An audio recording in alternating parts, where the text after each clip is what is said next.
So, nandito nga pa tayo sa clinic. Isa sa clinic na pinagawan ko lang natin. Dahil tumawag sila na may mga pasyente. Tapos, may papakita ko sa inyo. 3D, 4D. Sana magpakita siya para maganda yung kuha natin.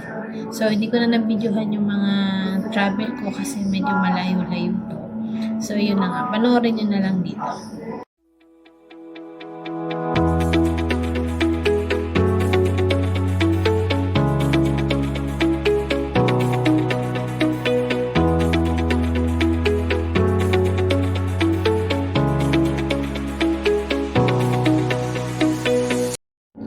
So, ayun na nga, na-scan na natin yung 3D 4D kaso hindi siya nagpakita. So, pinalakad-lakad muna natin si Mami at uminom ng water para tingnan. So, tingnan na natin.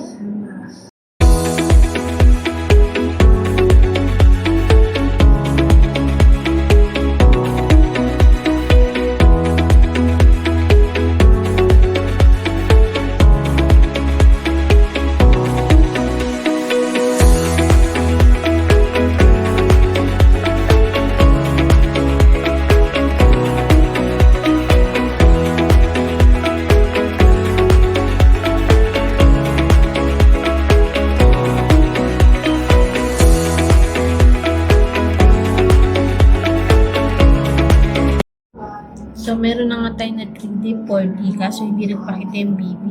Yung sa napanood nyo. So, pinababalik natin siya after 2 weeks.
So, tapos na nga tayo. So, bye-bye na. Thank you!